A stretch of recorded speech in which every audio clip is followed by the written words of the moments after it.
Amados hermanos, muy buenas noches, que el Señor les bendiga. Qué bueno poder estar con ustedes compartiendo una vez más la palabra del Señor. Y en esta noche, nuestro segundo estudio de los días viernes del año 2026, pues para mí es un privilegio el poder compartir con todos y cada uno de ustedes este estudio. Para ello vamos a darle gracias a Dios por la oportunidad que nos da una vez más de arrancar otro año compartiendo su santa, bendita y poderosa palabra. Vamos a orar. Amado Padre, te damos gracias en esta hora. Te alabamos y te bendecimos, Señor, y estamos altamente agradecidos contigo por la oportunidad que tú nos das siempre, Señor, de poder compartir tu palabra y de poder entrar hasta lo más profundo de la intimidad del hogar de mis hermanos para compartir esta palabra, sabiendo, mi Dios, que como está establecido en tu palabra, que tu palabra nunca regresará vacía. Te damos gracias en esta noche, en el santo, en el bendito y en el poderoso nombre de nuestro Señor Jesucristo. Amén, amén y amén. En esta noche vamos a compartir, mis amados hermanos, el tema que tiene que ver con la tentación que tuvo un personaje en la palabra del Señor. Vamos a hablar de la tentación que tuvo Abimelech. Y para ello quiero ir a la palabra del Señor, a Santiago, al libro de Santiago, capítulo 1, verso 12.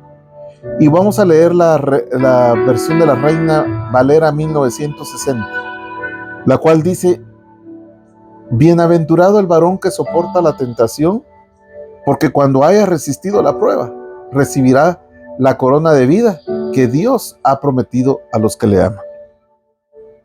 Este es un pasaje maravilloso, es uno de los pasajes favoritos míos, porque verdaderamente es una bendición el saber soportar la tentación, porque la retribución que está descrita en esta palabra es una verdad absoluta que funciona.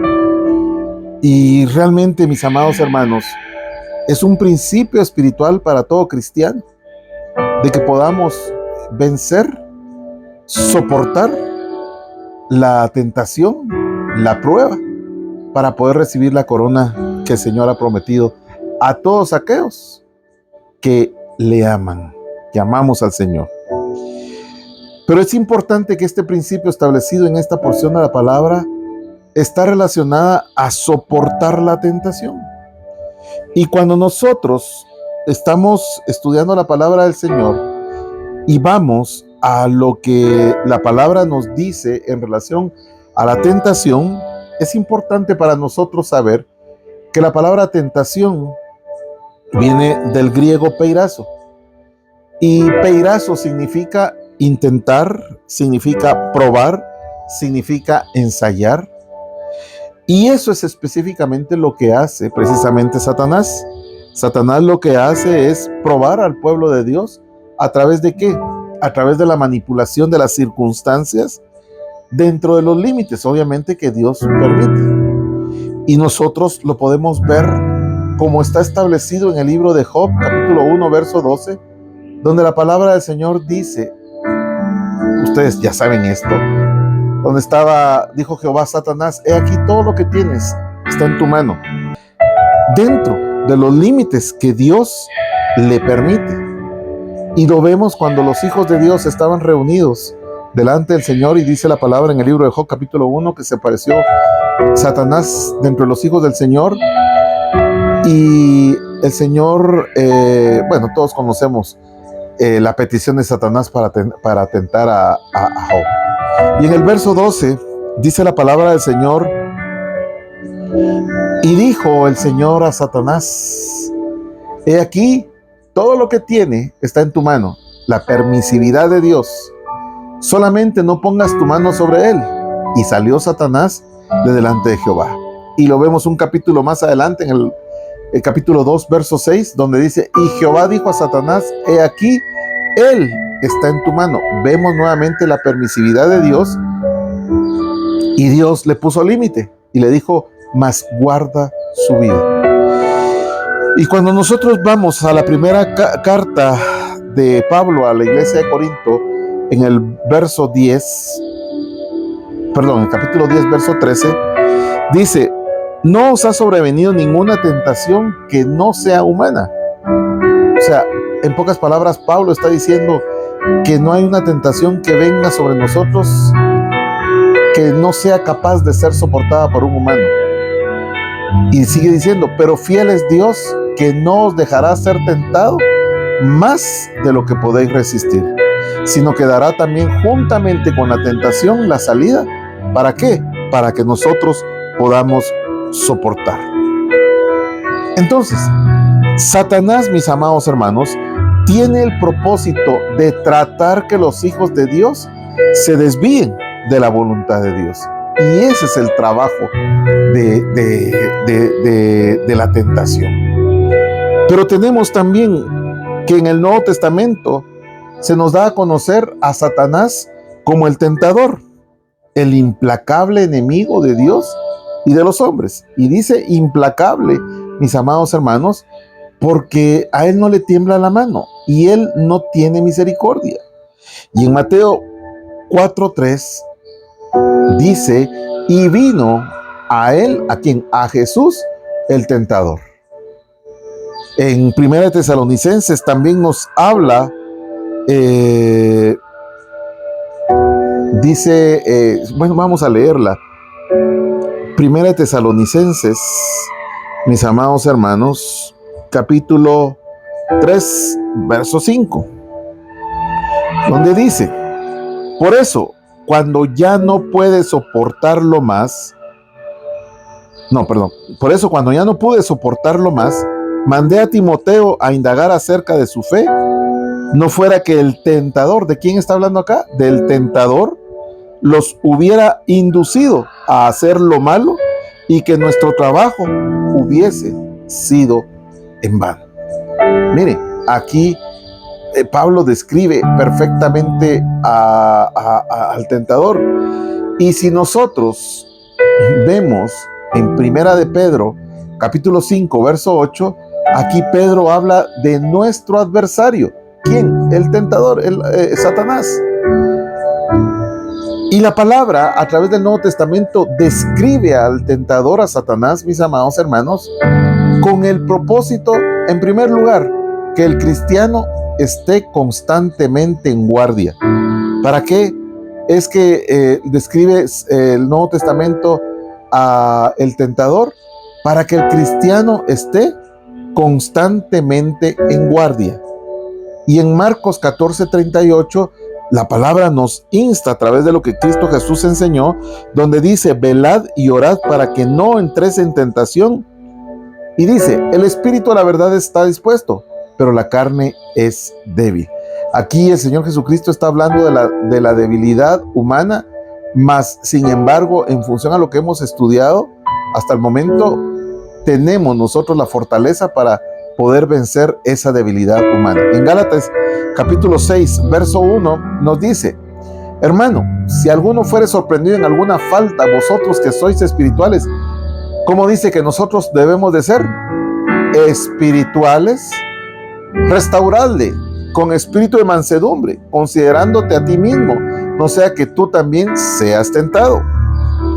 Y en segunda libro de Corintios, capítulo 2, verso 11, dice, para que Satanás no gane ventaja alguna sobre nosotros, pues no ignoramos sus insidias, no ignoramos sus maquinaciones. Entonces, el primer propósito por el cual el Nuevo Testamento describe a Satanás como el tentador es para que tú y yo como cristianos estemos constantemente en guardia. El segundo propósito es que el cristiano permanezca activo contra el diablo porque trata constantemente de hacernos caer. Entonces, mis amados hermanos, podemos darnos cuenta, como dice Pablo a la iglesia de Éfeso, en Efesios capítulo 6, verso 10, donde nos dice: por lo demás, hermanos míos, como dice, fortaleceos en el Señor y en el poder de su fuerza. O sea, tenemos que fortalecernos en el poder de la fuerza del Señor, mis amados hermanos, para poder vencer al adversario o estar listo, activo contra el ataque del enemigo. En Santiago 4:7 nos dice, mis amados hermanos, someteos pues a Dios. ¿Y qué más dice? Resistid al diablo. ¿Y qué va a pasar? Y él huirá de nosotros. Y como si eso fuera poco, en 1 Pedro 5:9 nos dice acerca del tentador, al cual resistid firmes en la fe, sabiendo que los mismos padecimientos se van cumpliendo en vuestros hermanos en todo el mundo. Entonces, sabiendo estos dos propósitos por los cuales se describe a Satanás como el tentador en el Nuevo Testamento, el primero, que el cristiano esté constantemente en guardia, y el segundo, que el cristiano permanezca activo contra el diablo porque trata constantemente de hacernos caer, entonces debemos nosotros de saber que qué es lo que logra Satanás a través de la tentación. En primer lugar, pues lo que él pretende, mis amados hermanos, es lograr abrumarnos con el peso de la tribulación o el dolor. Volvemos a Job en el capítulo 1, verso 11, donde dice: y verás si no blasfema contra ti en tu presencia. O sea, a través de la tentación, el enemigo lo que quiere es abrumarnos para que nosotros blasfememos en contra de Dios.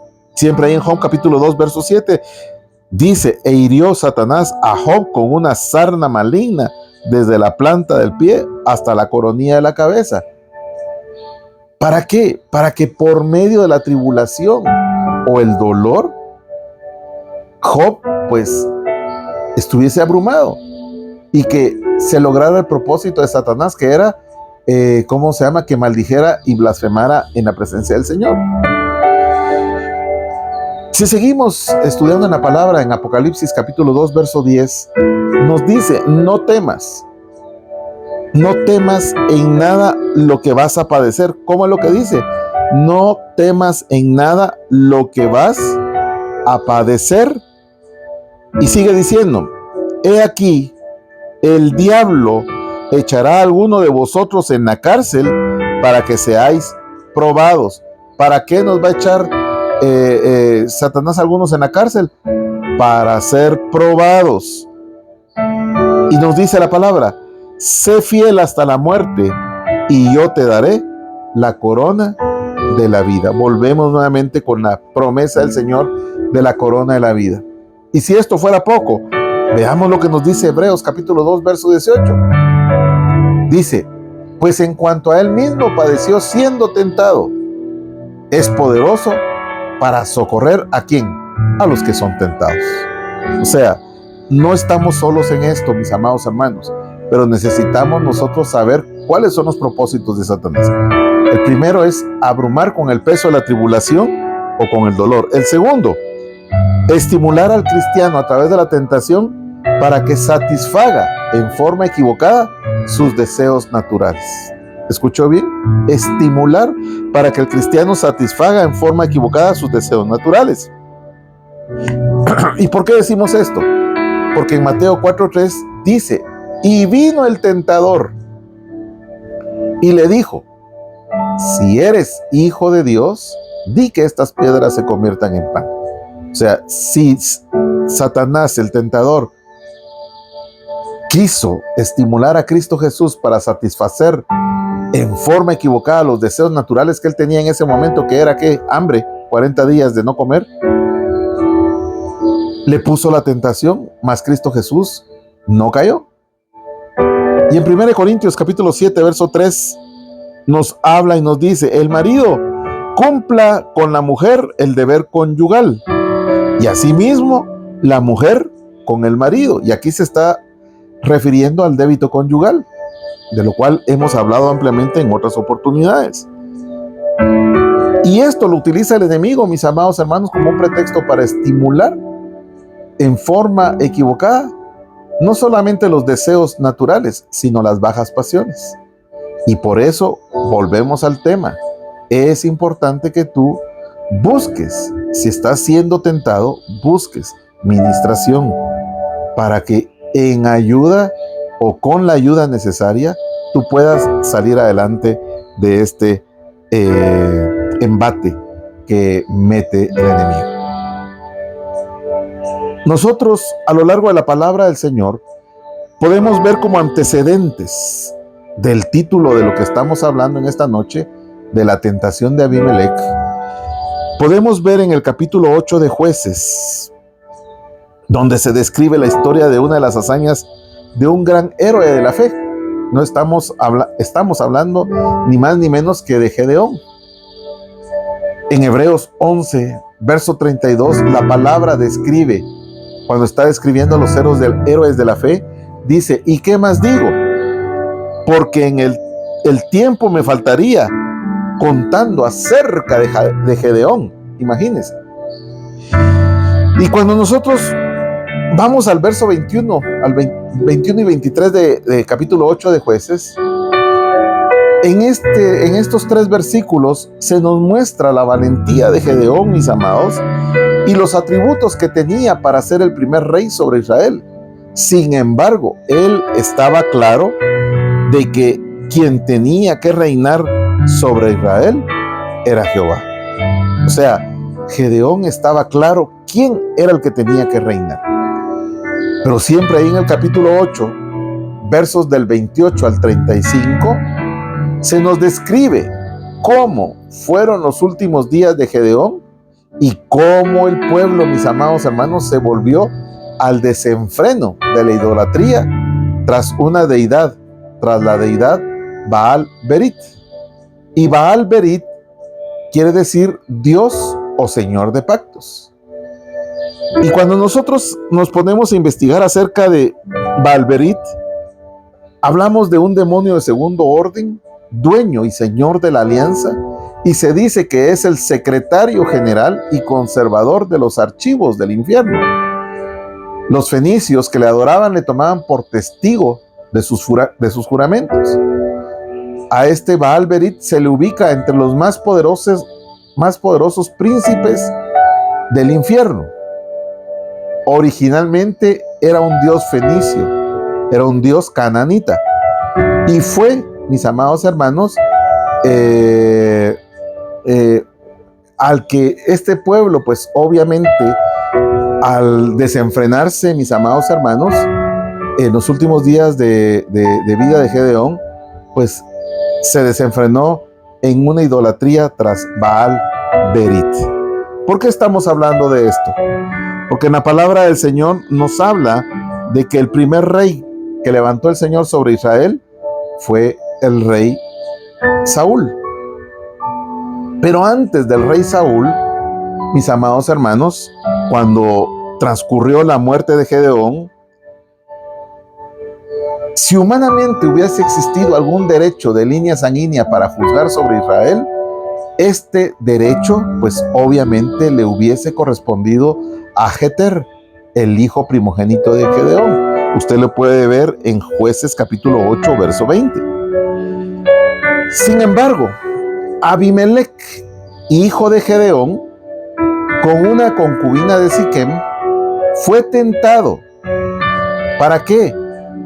Para tomar el poder, y no escatimó la magnitud de las acciones que le requería emprender con dicha misión. Y si nosotros vamos al libro de Jueces, si usted me acompaña, vamos a ver el libro de Jueces, capítulo 8, verso 20. Vamos a leer, capítulo 9, perdóneme, capítulo 9, versos del 1 al 6.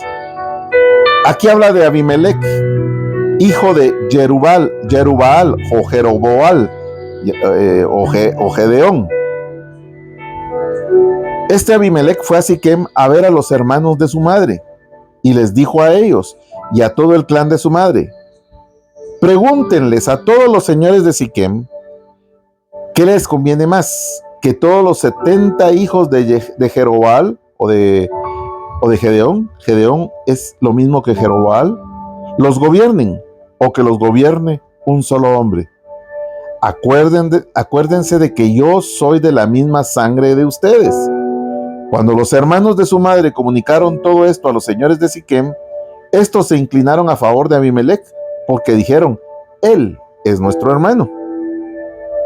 Y le dieron 70 monedas de plata del templo de Baal Berit, con la cual Abimelec contrató a unos maleantes sin escrúpulos para que lo siguieran. Verso 5.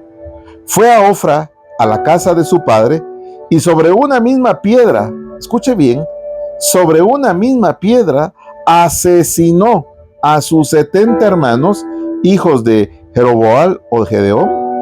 Pero Jotam, el hijo menor de Jeroboal, se escondió y logró escaparse. Verso 6. Todos los señores de Siquem y Bet Miló se reunieron junto a la encina y la piedra sagrada que está en Siquem para coronar como rey a Abimelec. ¿En qué consiste entonces la tentación de Abimelec? La tentación de Abimelec fue buscar el momento circunstancial o el momento coyuntural, dirían los políticos, en que se había muerto el juez que estaba gobernando al pueblo de Israel,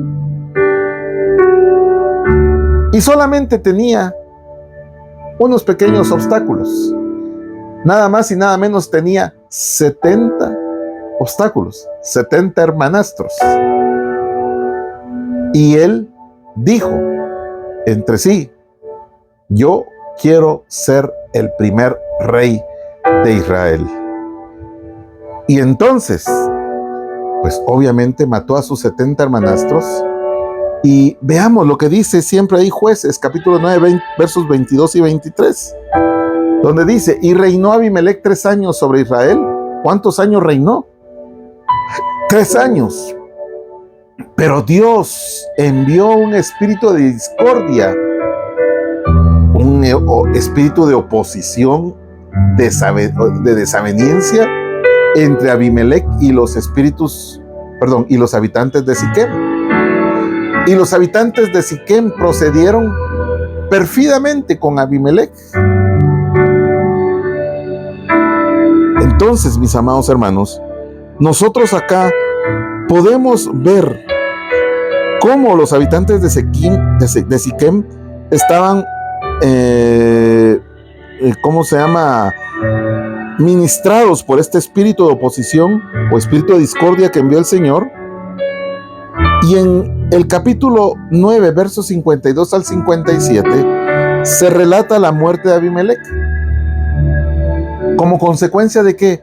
Como consecuencia de este espíritu de discordia, que vino como consecuencia de que Abimelec cayó ante el tentador. Y miren lo que nos dice 1 Timoteo 6:9. Pero los que quieren enriquecerse, como dice, caen en tentación y lazo, y en muchos deseos necios y dañosos que hunden a los hombres en la ruina y en la perdición. Y eso fue lo que le pasó a Abimelec. La consecuencia de haber caído en tentación, mire, lo vuelvo a repetir, 1 Timoteo 6:9. Los que quieren enriquecerse caen en tentación y lazo. Abimelec cayó en tentación y lazo, ni más ni menos que reinó durante 3 años al pueblo de Israel para aprovecharse del puesto y enriquecerse. Y sigue diciendo: y en muchos deseos necios y dañosos que hicieron que se hundiera en la ruina y en la perdición. Usted puede leer en del capítulo 9 al verso 52 al 57 cómo se desarrolló esta historia. Pero volvamos a la tentación. La tentación más efectiva para Satanás es que nosotros seamos como dioses y que no haya nadie gobernando sobre nuestra vida. Y para esto, si nosotros vamos a Génesis capítulo 3, versos del 1 al 6, la palabra del Señor nos dice: y la serpiente era más astuta que cualquiera de los animales del campo que el Señor Dios había hecho. Y dijo Dios a la mujer: ¿con que Dios ha dicho, no comeréis de ningún árbol del huerto?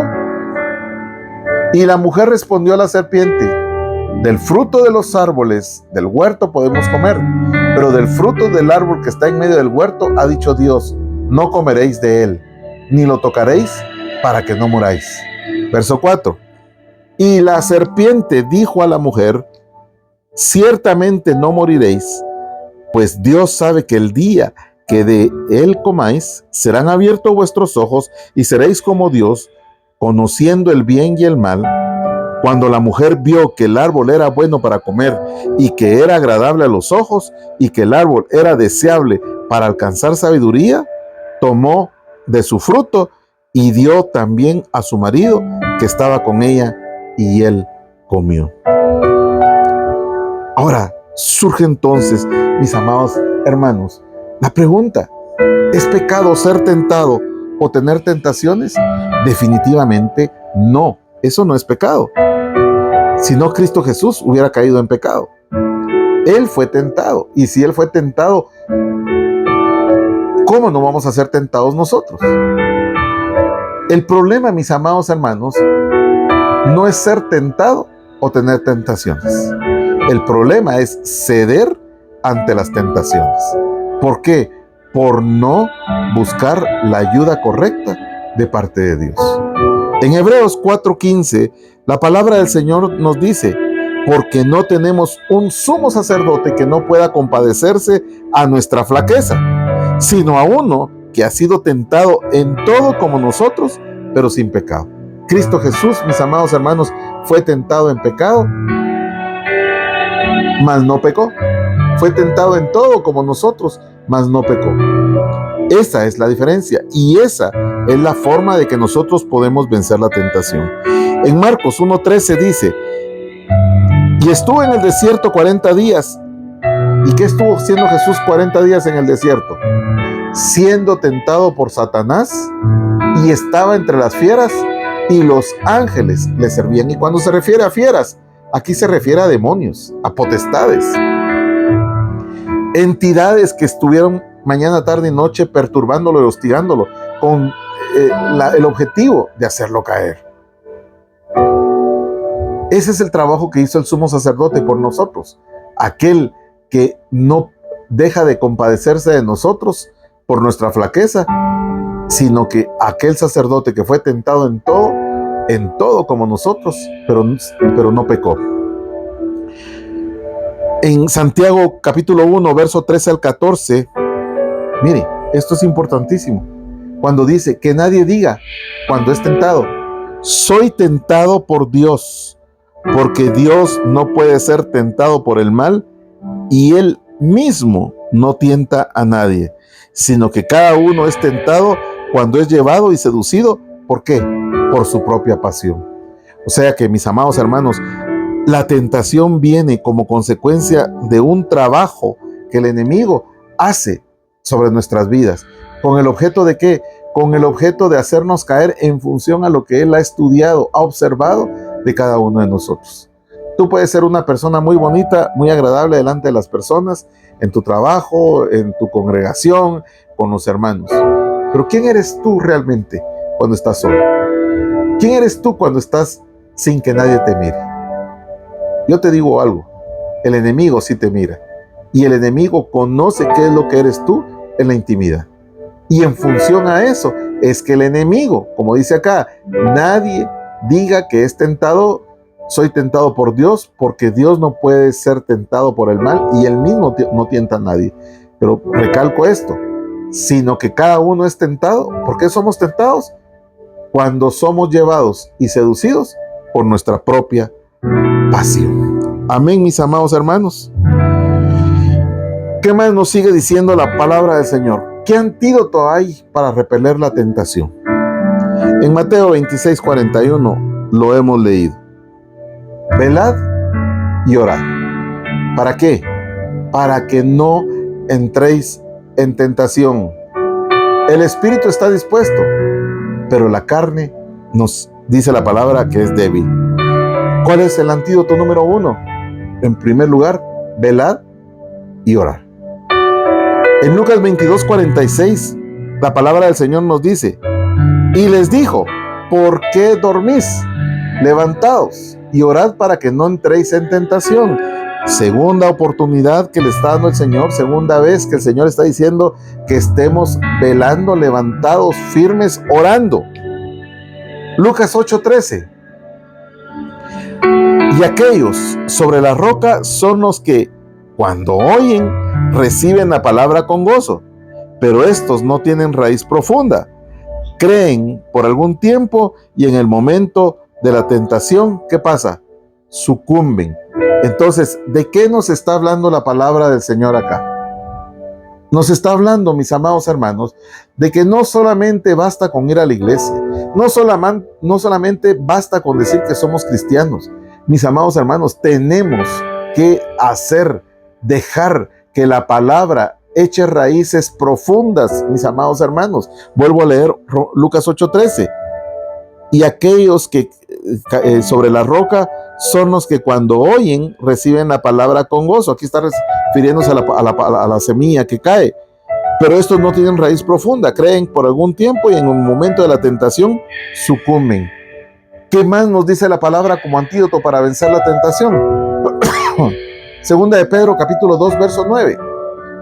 El Señor entonces sabe rescatar de tentación a quienes. Miren, mi amado hermano, cuando tú oras, cuando tú velas, cuando tú estás firme, levantado, orando, entonces, mis amados hermanos, el Señor sabe rescatar de la tentación a quienes, a los piadosos, y reservar a los injustos bajo castigo, para el día del juicio. Nuestro esfuerzo, nuestra oración, el estar velando, es retribuido por Dios y nos sirve en el momento de la prueba para que el Señor nos rescate de la tentación. Ahora, miren, mi amado hermano, por eso es importante que tú conozcas la voluntad de Dios para tu vida. Porque si tú no conoces cuál es la voluntad de Dios para tu vida, entonces fácilmente vas a estar siendo sacudido y vas a sucumbir ante la tentación. Por eso, en esta noche, mis amados hermanos, el Señor nos promete a nosotros que siempre estará disponible un camino de liberación cuando permite que Satanás tiente al cristiano. Se lo voy a repetir nuevamente. Dios promete que siempre estará disponible un camino de liberación cuando Él, por medio de la permisividad, en función a nuestros actos, permite que Satanás nos tiente a nosotros. En pocas palabras, cuando nosotros le hemos dado derechos legales.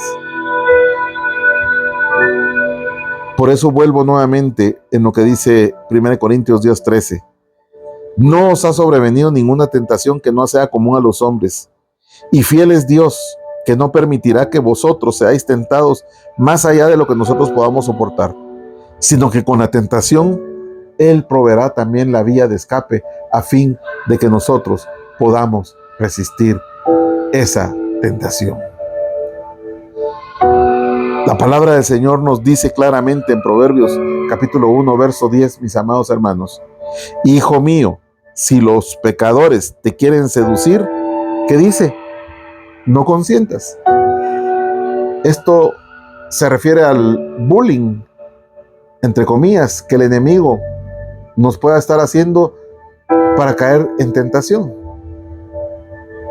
Si los pecadores te quieren seducir, échese un traguito, vamos a tal lugar, hagamos tal cosa. Tenga cuidado. No consientas, dice. Hijo mío, si los pecadores te quieren seducir, no consientas. Sé definido, mi amado hermano. Y ahí en Proverbios capítulo 4, versos 14, nos dice: no entres en la senda de los impíos, ni vayas por el camino de los malvados. Mire, mi amado hermano, si Cristo Jesús pudo vencer la tentación, si Cristo Jesús fue capaz de vencer al enemigo a través de su naturaleza como hombre, por sujetarse y estar en plena comunicación con Dios, nosotros estamos revestidos de esa capacidad para poder vencer al enemigo. Y yo en esta noche quiero pedirle al Señor que de todas aquellas tentaciones que te estuvieron hostigando durante el año 2025, tú puedas meterte en la presencia del Señor en esta noche y pedirle al Señor que sea Él el que venga a traerte la fortaleza, porque la capacidad la tienes. El Señor te tiene que dar la fortaleza en esta noche a través de su Espíritu poderoso, para que tú tengas la convicción de que para el que cree todo le es posible. La palabra nos dice que Él juntamente con la prueba enviará la salida, la vía de escape. En Romanos 6:13, la palabra del Señor dice: ni tampoco presentéis vuestros miembros al pecado como instrumentos de iniquidad, sino presentaos vosotros mismos a Dios como vivos de entre los muertos, y vuestros miembros a Dios como instrumentos de justicia. ¿Qué nos está diciendo aquí la palabra? Que somos nosotros los que tenemos que tomar la actitud de presentarnos delante de Dios a pedir ayuda, sabiendo, mis amados hermanos, que tenemos nosotros que ser ministrados y libertados de todo aquello que nos convierta en instrumentos de iniquidad. Presentarnos como vivos entre los muertos y nuestros miembros a presentarlos al Señor, mis amados hermanos, como instrumentos de justicia. Mire, aquel hombre fiero, aquel hombre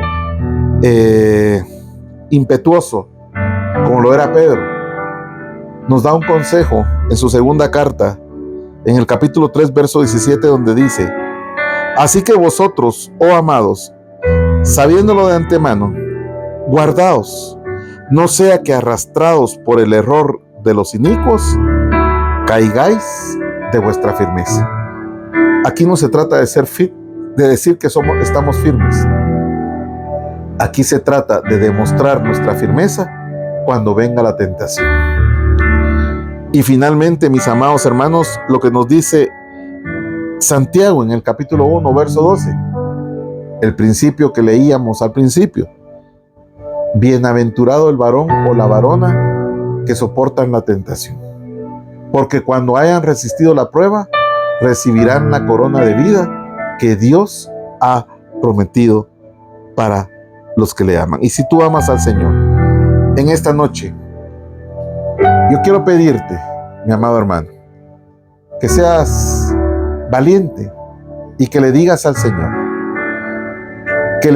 Señor, en esta noche: Señor Jesús, yo rindo mi vida a ti, vengo a pedirte perdón por todas aquellas puertas que en forma consciente o forma inconsciente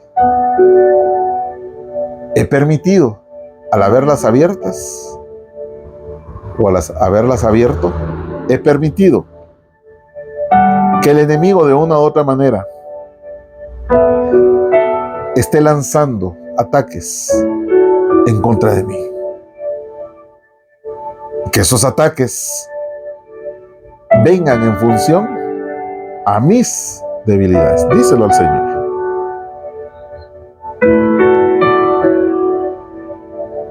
Recuerda que el enemigo trabaja a través de la tentación, de la provocación y del hostigamiento. Y ninguna de las tres va a venir a ti si tú no le das lugar. En el nombre poderoso de Cristo Jesús, Padre, yo te pido en esta hora que todos aquellos mis hermanos que están peleando o terminaron peleando el año 2025 con las diversas pruebas o tentaciones que han venido a su vida, que en este nuevo ciclo de vida, Señor, tú les proveas la fortaleza. Déjate proveer de esa fortaleza. Despójate de toda dureza de corazón. Despójate de toda vanidad. Despójate de todo orgullo. Despójate de toda arrogancia. Despójate de todo engaño y de toda mentira que pueda estar dentro de ti. Sí, a ti te habla el Señor. La tentación de mentir, la tentación de robar, la tentación de ser seducido por alguien más que no corresponde. La seducción que te lleva a la tentación de hacer cosas indebidas, a las cuales el Señor, no una, sino que varias veces te ha dicho que ya no lo debes de hacer, y que hoy en esta noche te está ratificando que no lo debes seguir haciendo. Tú le dijiste al Señor: Señor, permíteme entrar a un nuevo ciclo donde no padezca las mismas circunstancias y las mismas cosas que padecí durante todo el año. Y el Señor te dice: yo te doy mi ayuda y te doy la fortaleza, pero necesito el compromiso, el mismo que me hiciste el año pasado,